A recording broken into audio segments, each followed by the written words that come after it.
दोस्तों, बेनमाजी को कब्र में 3 सजाएं दी जाती हैं।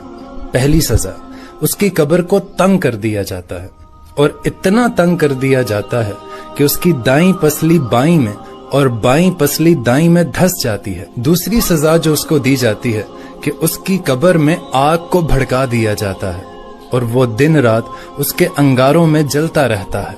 और दोस्तों, तीसरी सजा सबसे ज्यादा खौफनाक है। उसकी कब्र में एक गंजा सांप मुसल्लत कर दिया जाएगा जिसका नाम अशजाउल अकरा होगा। उसकी आंखों में आग होगी और उसके नाखून लोहे के होंगे और उसके एक नाखून की लंबाई इतनी होगी कि अगर कोई एक शख्स पूरा दिन उस पर चलता रहे तब भी खत्म नहीं होगी। और उसकी आवाज इतनी खौफनाक होगी जैसे बिजली कड़कने की आवाज आती है और वो कड़कती हुई आवाज में उस शख्स से कहेगा कि मुझे तेरी कब्र में अल्लाह ने भेजा है।